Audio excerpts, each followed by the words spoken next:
Olá, paz do Senhor Jesus Cristo, eu sou o pastor Giovanni Coelho, está começando o programa Viva a Vida. E nesta oportunidade, nós vamos falar hoje sobre o que a Bíblia quer dizer. O mesmo sucede ao justo e ao injusto. É um assunto muito legal, um pouco complexo, né? Mas dentro, à luz da palavra, nós vamos tentar aí fazer uma boa exposição da palavra, para que possa ser de acréscimo sobre a tua vida em nome de Jesus. E para falarmos sobre este assunto, eu tenho hoje a grata alegria de ter aqui conosco pela primeira vez o nosso amado irmão presbítero Davi, da IEP Cidade Nova, meu presbítero, né? E eu quero cumprimentá-lo aqui, uma alegria e uma honra, viu, presbítero? Paz do Senhor. Paz do Senhor, pastores. Para mim também é um motivo de honra, de alegria, né? Participar pela primeira vez do programa, né? Devido às nossas atividades. Mas aí acho que talvez seja quase o último programa do ano, né? É uma alegria a gente participar disso, né? Tá levando a palavra de Deus às pessoas que estão nos assistindo aí. É uma grata alegria em nome de Jesus. Eu agradeço a oportunidade em nome de Jesus. Amém, presbítero. Também aqui tem o meu amado irmão, companheiro do programa, pastor Cláudio Rodrigues. Paz do Senhor, pastor. Paz aí, meu querido, vamos dissecar. Vamos dissecar. Em nome de Jesus, né? Em nome de Jesus. Vamos orar? Senhor, nosso Deus e Pai, nós agradecemos por esta oportunidade e por podermos, neste dia, gravarmos mais um programa. O Senhor nos conduza, Senhor, como já foi orado aqui antes do programa, o Senhor nos conduza, para que em tudo, neste, Senhor, seja de bênção sobre aqueles que nos assistem agora. Assim oramos em nome de Jesus. Amém. Amém. Bom, meus amados, pastor Cláudio, presbítero Davi, nós vamos hoje discutir sobre este assunto, o que a Bíblia quer dizer, o mesmo sucede ao justo e ao injusto. E eu queria, para termos aí um texto para nos basear, eu queria ler em Eclesiastes, capítulo 9, no versículo 2.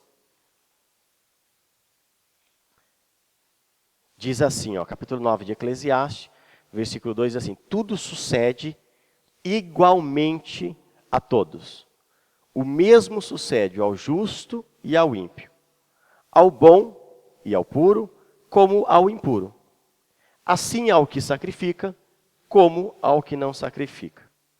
Tudo sucede igualmente. E queria parafrasear este texto com Mateus, Mateus capítulo 5, versículo 45. Diz assim: para que sejais filhos do Pai que está nos céus, porque faz que o seu sol se levante sobre os maus e bons, e a chuva desça sobre os justos e injustos. Nós podemos perceber que por esses dois textos que nós lemos, que a Bíblia está fazendo uma declaração que as mesmas coisas acontecem ao justo e ao injusto, mostrando-nos que tanto o justo como o injusto estão debaixo de uma mesma condição. Pastor Cláudio, começar com o senhor aqui. O que isso necessariamente quer dizer? Bom, isso quer dizer duas coisas. Primeiro, já houve um tempo em que não foi assim. Porque quando Noé foi achado justo, Deus não tratou o justo e os injustos da mesma maneira. Matou os injustos e sustentou o justo. E a segunda coisa que quer dizer é que Deus se comprometeu com Ele mesmo em sustentar justos e injustos, quando Ele diz lá em Gênesis 8, 22, diz assim: enquanto a terra durar, sementeira e cega, e frio e calor, e verão e inverno, e dia e noite não cessarão. Quer dizer, antes de ser um compromisso de Deus com o homem, é um compromisso de Deus com Ele mesmo, de fazer com que todas as criaturas, em certa medida, que nós vamos desenvolver isso ao longo do programa, em certa medida tenham as mesmas experiências. E poderia citar também Romanos 1, quando a palavra fala, Romanos 1, quando fala que as coisas invisíveis de Deus, desde a criação do mundo, tanto o seu eterno poder como a sua divindade, se entendem e claramente se veem pelas coisas que estão criadas. Quer dizer, isto abrange todos os seres humanos que nascem sobre a face da terra. Então, o fato de de todas as pessoas, justos e injustos, padecerem as mesmas coisas ou passarem pelas mesmas experiências, num sentido quer dizer, Deus tem o compromisso com ele de, em certa medida, fazer todos passarem pelas mesmas coisas, porque todos são criaturas. Ok. Presbítero Davi, na sua opinião, numa primeira intervenção, o que você entende sobre essa questão? Como foi falado no início do programa, né, apesar de ser um tema um pouco complexo, mas se nós formos analisarmos à luz da palavra de Deus, como disse nosso amado pastor Cláudio, Deus não tem como voltar atrás daquilo que ele falou, né? Se nós analisarmos o livro de Gênesis lá, no início, né, da criação, após o pecado, né, que Adão e Eva cometeram no Éden, né, Deus ele trouxe uma palavra que o homem teria que trabalhar. O homem sofreria dores, a mulher sofreria dores de parto e assim por diante, né? O homem teria que trabalhar para o seu sustento, né, o suor do seu sustento. E isso nos alcança até os dias de hoje, né? E a diferença é que a gente olhando para esta pergunta, né, esse questionamento, tanto o crente, né, o cristão, como não o cristão, ele está sujeito a essas coisas, a ter dificuldades, passar por dificuldades, por aflições, da mesma forma que aquele que não é justo, aquele que não é conhecedor da palavra de Deus. Porque, na verdade, isso é uma coisa que Deus falou, uma palavra que Deus falou, não tem como ele voltar atrás, né? Eu acho interessante essa questão, até dentro daquilo que o senhor falou, até certa medida, até certo ponto, né? É claro que Deus, ele, em alguns aspectos, nós vemos Deus fazendo diferença e tratando diferente o justo com o injusto, em até certos momentos. Por exemplo, a salvação é um caso específico. A salvação não é para todos, mas é para o justo. Então, mas o que parece, até contextualizando o livro de Eclesiastes, quando a gente observa o livro de Eclesiastes em geral, o autor, ele trata muito de coisas referentes, coisas terrenas, né? Ele fala, e vi debaixo do sol, e vi debaixo do sol, e vi debaixo do sol. Aliás, isso é uma coisa que você vê por todo o livro. Então, a impressão que eu tenho, até tomando como gancho no que o senhor falou, que Deus, em um certo ponto, ou numa certa situação, ou numa área de tratativa com o ser humano, Deus, referindo-se a estar debaixo da terra ou alguma coisa terrena, Deus trata todos de uma mesma forma, né? É a impressão que eu... Ele precisou tratar de uma mesma forma, porque considere o pecado, como o presbítero citou, o pecado que Adão e Eva cometeram lá no Éden. A partir daquele momento, seria totalmente lícito e seria justo que Deus aniquilasse os dois. Porque ele havia dito que se pecassem, morreria no mesmo dia. Está escrito lá. O fato dele não ter executado a sentença não é uma injustiça. Acho que até em algum dos programas já mencionei isso. Isso se chama misericórdia. A misericórdia não é uma injustiça. Ela é a postergação do exercício da justiça até que chegue o tempo em que a justiça será cumprida. E chegou o tempo e ele cumpriu essa justiça em Cristo, então usou de misericórdia durante todo aquele tempo. Mas depois do pecado, se nós entendermos que o homem se depravou completamente, e isso está escrito em Gênesis 6,5, né? O texto de Gênesis 6,5 é uma coisa até ruim de ler, nós que somos homens estamos metidos nesse problema aqui, e viu o Senhor, quer dizer, o santo, aquele que não peca, ele viu que a maldade do homem se multiplicara sobre a terra. Ela não se somou, ela se multiplicou, o que é uma coisa pior do que tivesse somar. E que toda a imaginação dos pensamentos do seu coração era somar continuamente. Quer dizer, uma maldade multiplicada que tomou conta de todo o coração e durante todo o tempo. Ora, isso torna a vida dos homens impossível de ser vivida. Entra em cena não apenas a misericórdia no sentido de que ela não foi a justiça imediatamente efetuada, como entra também em cena a misericórdia no sentido de que o Senhor restringiu o que o homem poderia fazer por conta do pecado. E nós estamos falando de um coração que não tem nada que preste, está escrito aqui. Quer dizer, se o ser humano agisse hoje, se nós agíssemos dessa forma, não teria sociedade. Então, o fato de haver sociedade, haver cidade, os homens se reunirem, os homens se acordarem num ponto ou no outro ponto, ainda que não sejam crentes, ainda que não conheçam a palavra de Deus, significa que Deus agiu para que isso se tornasse possível. Porque por esse versículo é impossível. Se nessa época já estava assim, imagine como estaria hoje, né? E esse pessoal aqui era infantil. Em termos de pecado, essa turma aqui estava... Eles precisam aprender muito, isso aqui é tudo garoto. Aqui. Em termos de pecado, eles têm que crescer muito. Imagina hoje o que passa no nosso coração. Então, significa que existe um negócio que se chama na teologia graça comum, que não é a graça salvadora, é uma graça que é distribuída a todos os homens, para que todos os homens possam viver razoavelmente, né? Até que chegue o tempo ou da salvação ou da perdição. Esse é outro caso.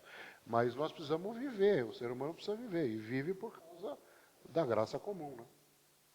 E o legal que eu vejo nesse assunto para a gente discorrer é que, e por isso que eu até coloquei este tema, e eu digo que eu disse no começo do programa que ele é até um pouco complexo, né, relativo, por causa exatamente como a forma, e eu queria ainda discutir isso com vocês, a forma como hoje, principalmente nós cristãos, os crentes, né, os crentes estão dentro da igreja, conhecem a palavra, tudo, nós olhamos às vezes a palavra de Deus, ou o próprio Deus,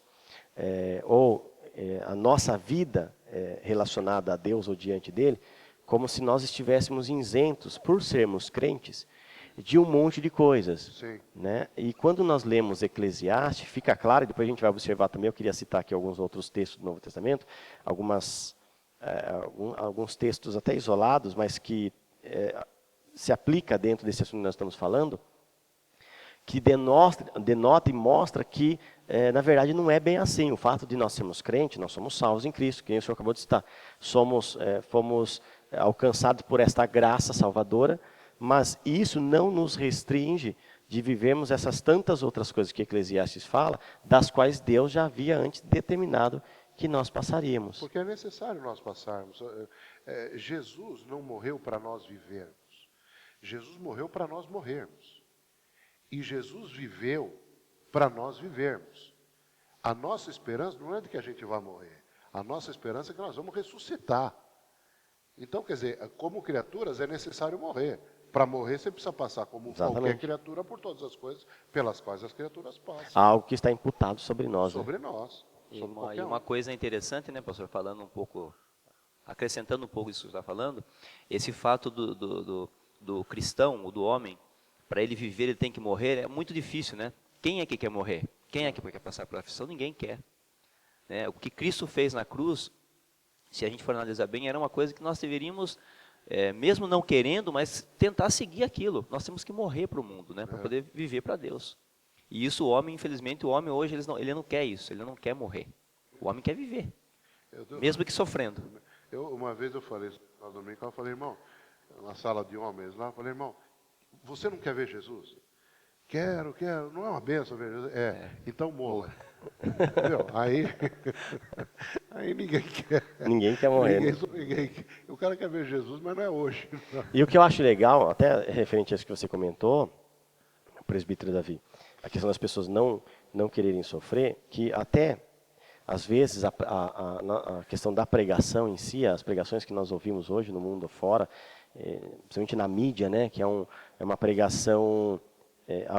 A impressão que eu tenho quando eu vejo um programa de televisão evangélico, por exemplo, a pregação ela se resume nisto. Venha para Jesus que os teus problemas serão resolvidos. E isso é uma mentira. Não pode acontecer isso. Né? Na verdade, os problemas não serão resolvidos, porque eu até acredito que venha para Jesus e Jesus vai te ajudar, de repente até resolver os teus problemas. Ele vai te dar força, estratégia, vai te dar ferramentas para que você possa conseguir resolver alguns problemas. Então a gente pega, por exemplo, alguém que chega na igreja, o casamento completamente destruído, desempregado, perdido, sem rumo na vida, não sei o quê. Os problemas deles não serão resolvidos. Ele não vai entrar na igreja e sair da igreja naquele culto e tudo aquilo já vai ter sido resolvido. Claro que não. Ele vai chegar na casa dele e os problemas vão estar lá. A diferença é que Deus vai ajudá-lo, capacitá-lo, dar a ele sabedoria, graça, isso tudo de uma forma gradativa, é um processo, à medida que ele vai se desenvolvendo na fé, para que ele possa, a partir de então, saber resolver esse tipo de problema. Então, se ele bateu na esposa antes de sair de casa e foi para a igreja, se converteu, qual que vai ser o que ele vai fazer? Amor, me perdoe, eu errei, pequei contra ti, vamos reconciliar o nosso casamento, te amo, Deus tem uma obra. Quer dizer, é ele que vai. Mas isso tudo, claro, dependendo totalmente da graça e misericórdia de Deus. O problema é que às vezes a pregação se coloca como se, olha, é um passo de mágica. Você vir para a igreja e abraçar a fé, todos os seus problemas serão resolvidos. E pior, você não terá mais problemas na sua vida. E tem outra, em acréscimo ao que você falou. Não necessariamente o Senhor vai resolver o problema. Nós já tivemos o caso mais, para quem é mais antigo na igreja de Pinheiro, sabe desse caso, o caso da irmã Angelina, que foi uma senhora que chegou na igreja com bastante idade e com câncer. E ela morreu daquele câncer. O Senhor nunca a curou. Ela morreu daquele câncer. Imagina quantas vezes nós oramos e ungimos a irmã Angelina, né? Acontece que a experiência que ela teve na hora da morte dela, morte para nós, a experiência que ela teve foi uma coisa extraordinária. A visão que Deus deu para ela na hora da morte dela foi uma coisa nunca foi curada daquilo. A obra do Senhor Jesus, primeira, não é resolver nada, é salvar a pessoa da condenação do inferno, do poder das trevas, da consequência do pecado, etc, etc, para levá-la para um lugar para onde a pessoa não pode ir, que é a presença do Senhor. Isso em primeiro lugar. E outra coisa, só porque eu fiquei com o negócio. A gente normalmente, é uma coisa interessante, também nem vamos deixar de fazer isso, né? Mas eu só quero que os irmãos atentem para esse detalhezinho. Por favor, continue a levar as pessoas para a igreja. Mas a palavra correta, a frase correta, vamos para a igreja. Você precisa ir para a igreja. Não, você precisa ir para Cristo. A igreja não é o primeiro. Cristo é o primeiro e único. E se a pessoa for para Cristo, naturalmente, como ele vai ter essa iniciativa de chegar em casa e pedir perdão para a esposa, ele também vai querer ir para a igreja. Mas a frase é, vamos para Cristo. É sempre bom. Aliás, pastor, até dentro do que o senhor está falando, isso aqui, a obra de Deus e a obra poderosa de Cristo, e aliás, para mim, é a grande obra, salvar este pecador. Se daí em diante Cristo não fizesse mais nada por nós, nesta vida terrena, ele já teria feito tudo. Né? É claro que eu acredito, particularmente eu penso que Deus se preocupa com algumas pequenas coisas na nossa vida. Né? Ele é um pai. Até esse tempo atrás estava desempregado, correto? E o desemprego, claro, eu sempre acreditei em Deus, mas de uma certa forma, até certo momento, nos abala, a gente fica triste, poxa, preciso trabalhar, sustentar a casa, então eu vou orar a Deus. É claro que Deus quer o meu bem, Deus quer, né, que eu tenha trabalho, tenha condições de dar uma boa vida pela minha família, aquela coisa toda. Mas o que a gente precisa entender é que a maior e principal obra que Deus poderia realizar pelo homem pecador é a obra salvadora. E se ele não fizesse mais nada, estaria de bom também. Se a gente morresse ao aceitar a Cristo de fome, ainda assim a gente estaria no lucro, porque nós vamos ter uma vida eterna com Cristo. Agora, no entanto, claro que vemos pela palavra que Deus, na sua infinita graça e misericórdia, ele, ainda nessa vida terrena, tem os seus cuidados e nos livra, nos protege, nos guarda, né? E, enfim, uma série de coisas. Ele é um pai, né? É um pai bondoso. Exatamente, um pai que cuida dos seus, né?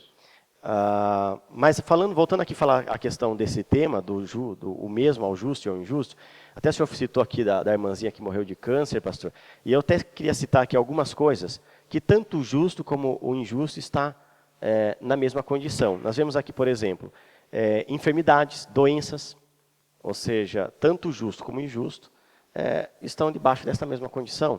Nós vemos aqui o desemprego, nós vemos aqui problema com filhos, ou às vezes problema até na casa, no lar, né? Nós vemos aqui perdas. Quantos de nós já não sofremos perdas?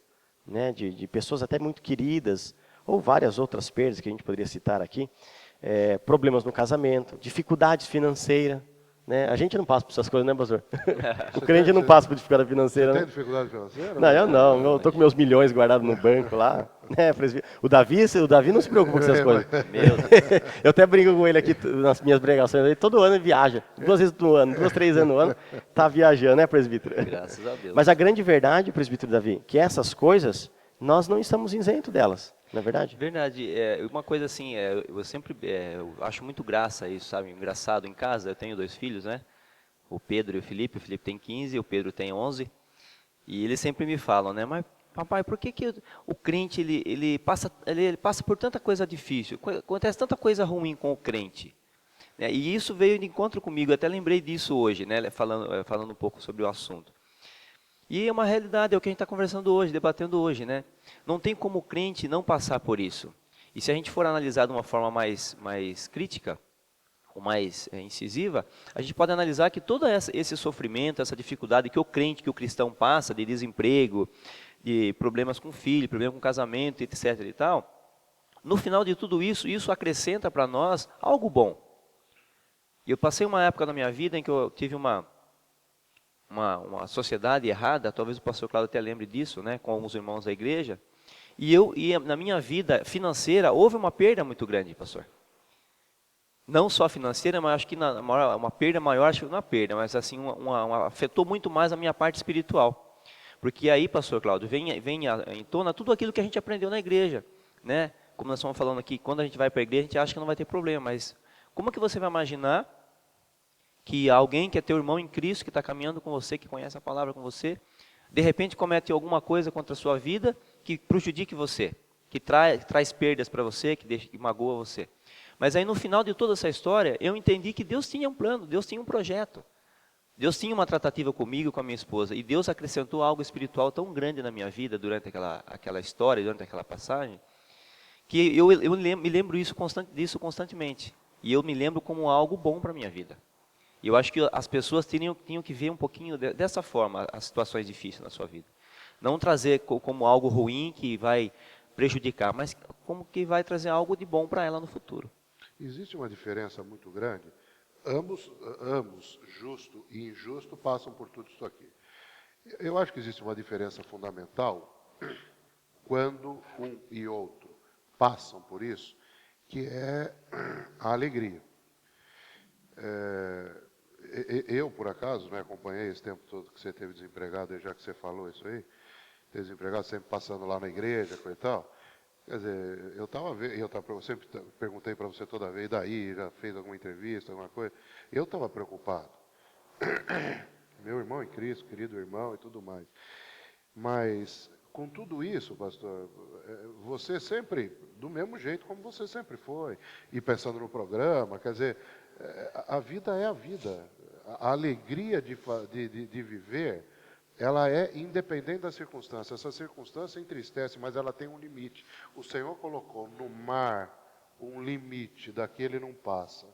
Então, essas coisas têm um limite na nossa vida. O que passa esse limite é a certeza da salvação, é a certeza de que Jesus está no controle. O presbítero acabou de dizer isso, que existe um propósito para isso. A gente está passando, sabe que tem um propósito. Gostaria de sair logo da situação, a verdade é. Mas você sabe que existe um propósito.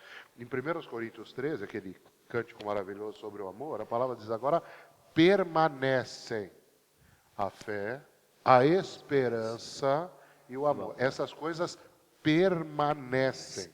Elas permanecem não porque nós queiramos que elas permaneçam, porque o Senhor é poderoso para fazer cumprir a palavra dele na vida dos seus filhos. É interessante o que o senhor está falando, pastor. Até, na verdade, até queria entrar um pouquinho mais nessa questão, mais para o final do programa. E queria até citar aqui algum texto também. O senhor estava falando a questão da alegria, né? Nós vivemos até alguns momentos de tristezas. Por exemplo, você perde um ente querido, é claro que você vai chorar, vai velar por aquela pessoa inquerida, de repente passa alguns dias ali chorando, lamentando, com tristeza no coração por causa disso. Mas nada que seja suficiente para tirar o gozo e a alegria da sua alma. Da né? alma. Eu até, esses dias, conversando com a minha mãe, aliás, para ser mais exato, acho que foi ontem, e ela falou uma coisa, depois eu fiquei pensando, e exatamente isso que o senhor falou, e o que eu acabei de comentar. Nós perdemos, alguns anos atrás, o nosso sobrinho, né, o Heitor. Isso foi algo notório aí diante de todos na igreja, que são mais próximos da nossa família. E aí ontem, foi bem no final do ano, então a gente está chegando agora no final do ano, vem a lembrança, aquela coisa toda. E eu percebi minha mãe meio triste, estava conversando com ela ontem, percebi ela meio triste e falei, mãe, por que está acontecendo alguma coisa, está triste, né? O que acontece? Eu sei que às vezes ela está meio com algumas enfermidades, enfim. Ela falou, não, é por causa da perda do Heitor, não sei o quê. Eu falei, não, mas... Aí eu falei para ela, não, mas aliás, antes dela comentar o porquê, do motivo pelo qual, eu falei, mãe, mas se ela tem Cristo, essa é a nossa maior alegria. E aí ela falou exatamente isso, ela falou assim, Giovanni, eu estou triste por causa dessa situação, né, nesses dias, mas não tem nada a ver com a alegria da minha alma para com Deus relacionada à minha salvação. E realmente são coisas diferentes. Às vezes tem dias que nós acordamos bem-humorados, tem dia que a gente acorda meio de mau humor. O crente acorda de mau humor também, né? Tem crente, por exemplo, que gosta de dormir até meio-dia, quando você acorda ele 8, 7 horas da manhã, ele acorda de mau humor, né, pastor Cláudio? Entendeu? Então, mas nada que comprometa a alegria da nossa alma relacionada à salvação em Cristo Jesus. Amém. Né? E a nossa alegria, né, pastor, como foi falado, tem que ser Cristo, né? Porque nesse mundo, nós não temos assim, se você for analisar bem, no contexto geral, as coisas desse mundo não vão trazer para nós uma alegria assim, eterna. Nossa alegria eterna é estar com Cristo. Exatamente. Né? Isso aqui vai passar. Igual foi falado, hoje nós podemos estar bem, com saúde, mas amanhã não. Né? Se nós olharmos aqui na palavra de Deus no livro de João, capítulo 16, versículo 33, Jesus deixou isso para nós. Né? Ele fala lá, Jesus falando, né? Tenho-vos dito isto, para que em mim tenhais paz. No mundo tereis aflições. Então Jesus já estava nos alertando que neste mundo nós teríamos situações difíceis. Nós passaríamos por situações em que nós não queremos passar, situações de perdas. Né? Eu também perdi a minha irmã esse ano, para mim foi uma situação difícil. Nós oramos por ela muitas vezes, corremos para hospitais, cuidamos em casa, sempre com a esperança que Deus poderia salvá-la, tirá-la daquela enfermidade, mas ela veio a falecer. Mas aí depois que passa tudo isso, a gente vem entender que Jesus realmente já havia falado isso, e que no final de tudo isso ele fala, né, mas tem de bom ânimo. Então, ainda que nós passemos por todas essas dificuldades que o pastor falou aqui, né, de perdas, de problemas com o casamento, dificuldade financeira, nós temos que ter bom ânimo, porque Jesus nos pediu isso. E tendo bom ânimo, com certeza isso vai passar. E nós vamos vencer, de alguma forma nós vamos vencer, em nome de Jesus. O apóstolo Paulo, em Filipenses, ele fala que o viver é Cristo e o morrer é o ganho. Mas se o viver na carne me der fruto da minha obra, não sei então o que devo escolher. De ambos os lados estou em aperto, tendo desejo de partir e estar com Cristo, porque isso é ainda muito melhor. Mas julgo necessário, por amor de vós, ficar na carne. É interessante esse raciocínio, porque se você vir a lista de aflições que o apóstolo Paulo teve, que eu não gostaria de passar, ninguém gostaria de passar, você sabe por que é que ele queria ir embora, né? Eu tenho desejo de partir. Dá para saber por quê. Quer dizer, essas aflições que nós passamos, e nós as passamos reiteradamente, continuamente, elas têm um fito pedagógico. Elas querem nos ensinar que nós precisamos desejar ir para Cristo. Pensa numa vida em que tudo dá certo. Você não tem aflição, você ganha uma fortuna, você vai querer ir para Cristo? Né? O apóstolo Paulo queria. Agora é só dissecar aqui o que ele passou. 5 quarentenas e açoites menos 1, naufrágio, e não sei o quê, e cadeias, e prisões, não sei o quê, quero ir embora para ficar com Cristo. E era crente, né, pastor? E era crente. E era o apóstolo Paulo. Era né? o apóstolo Paulo, queria ir embora. Quer dizer, nós somos criaturas, então inevitavelmente vamos passar por tudo isso.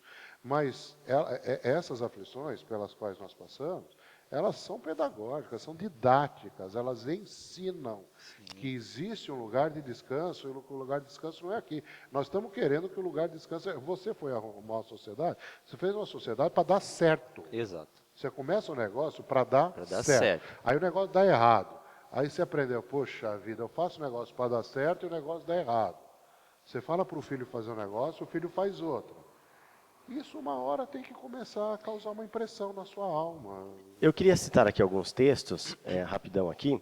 Em 1 Timóteo, é interessante perceber, falando aqui dessas coisas das quais o crente não está isento, até o senhor falando aí do apóstolo Paulo, pastor Cláudio, 1 Timóteo capítulo 5, versículo 23, Paulo diz assim a Timóteo: não bebas mais água só, mas usa de um pouco de vinho por causa do teu estômago e das tuas frequentes enfermidades.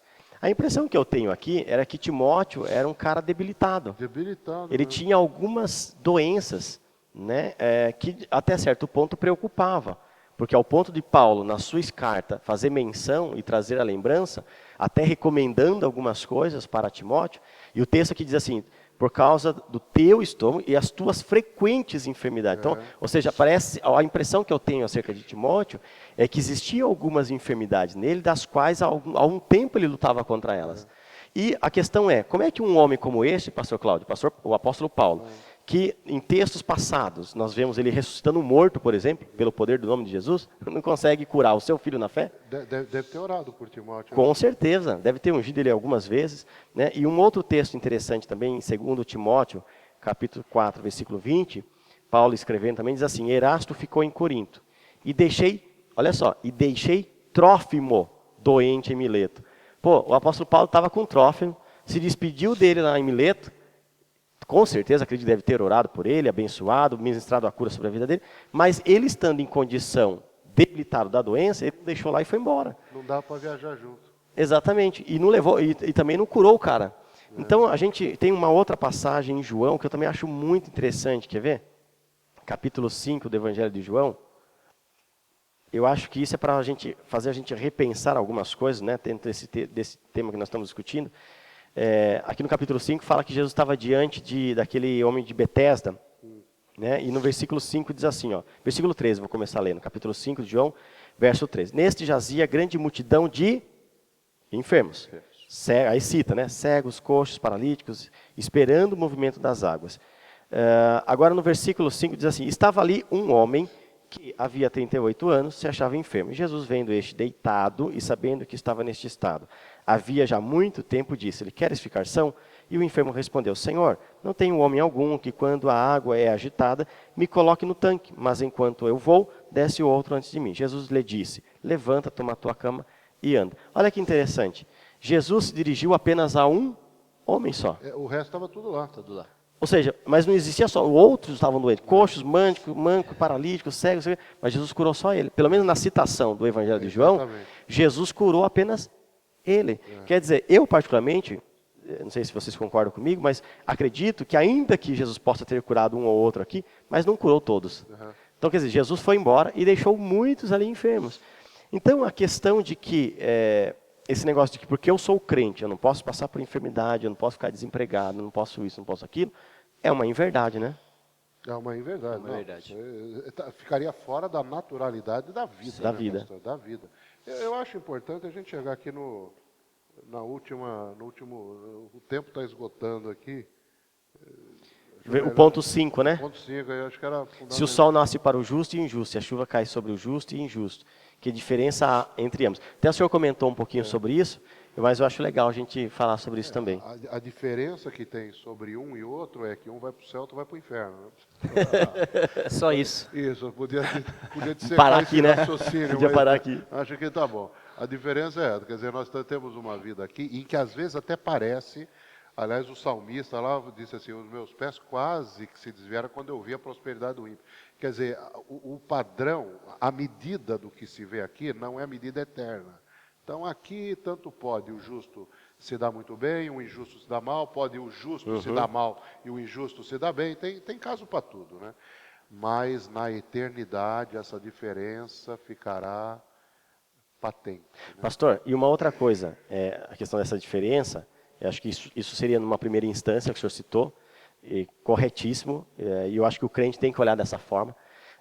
Eu acho que e o que o senhor comentou, acho que foi muito proveitoso no sentido de que aqui todos nós estamos sujeitos às mesmas coisas. Um pode dar certo, o outro não. O crente pode abrir uma empresa e não dá certo, e o justo pode abrir e dar certo. Mas a grande diferença é que na eternidade, o que é justo vai estar com Cristo para lá. Do lado de lá do túmulo, o que tem? Agora, uma outra questão, numa segunda instância, e até o senhor chegou a comentar sobre isso, e eu até dei o exemplo aqui da minha mãe, a diferença entre o justo e o injusto, no que diz respeito a essa vida terrena ou debaixo do sol, que eu vejo, é exatamente o comportamental, que nem o senhor até me citou como exemplo, agradeço até pela honra, que mesmo desempregado, eu estava vivendo do mesmo jeito, na mesma alegria, preocupado com o programa, com as coisas do Senhor, não sei o quê.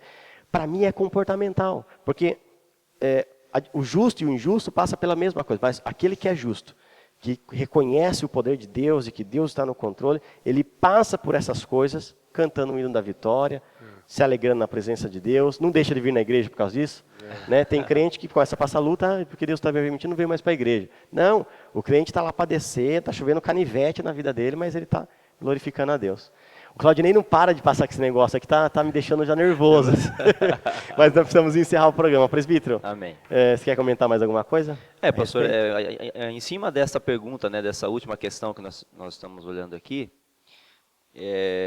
inclusive, não porque o pastor Cláudio falou, mas até vocês podem olhar, eu anotei aqui nas minhas anotações, e hoje, o exemplo sobre a vida do pastor. Eu também estava muito preocupado com a situação que o pastor estava desempregado.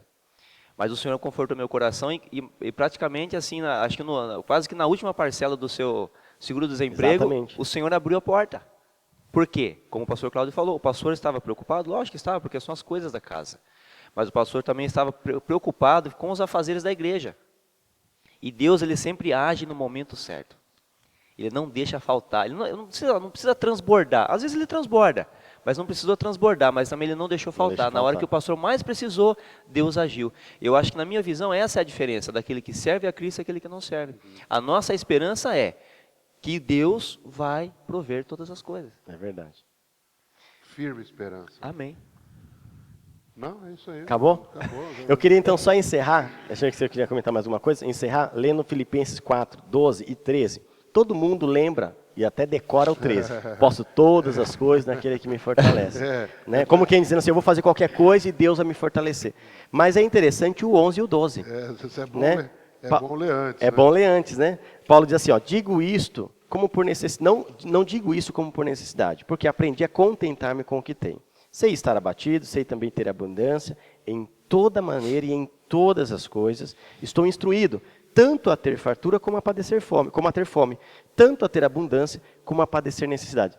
Posso todas as coisas naquele que me fortalece. O 4:13 é precedido do 11 e do 12. E 11 e 12. E está mostrando o quê? Que em Cristo nós estamos aptos, capacitados, temos condições de passar tanto pelos momentos bons ou ruins da nossa vida. Porque Cristo, seja numa ou na outra, Ele nos fortalece. Eu acho que isso aqui é o ponto-chave desse tema que a gente está discutindo aqui hoje.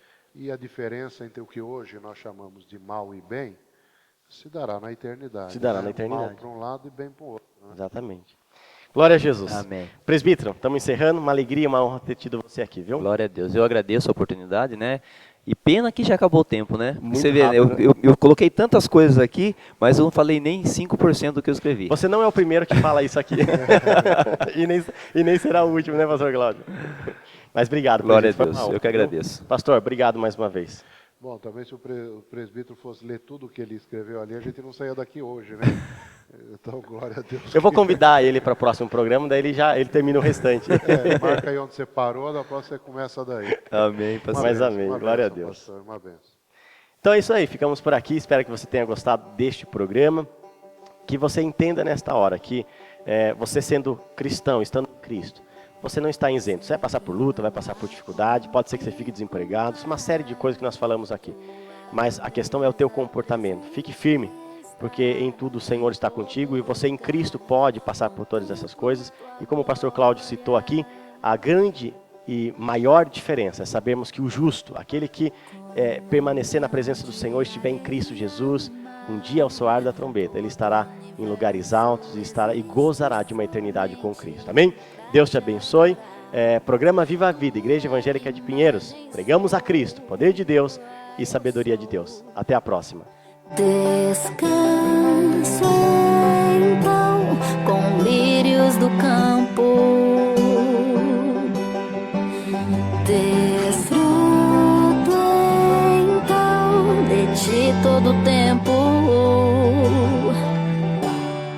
Pra tua glória, sou, pra tua glória vou. Tua grandeza imensurável ela é. Pra tua glória vou, pra tua glória sou.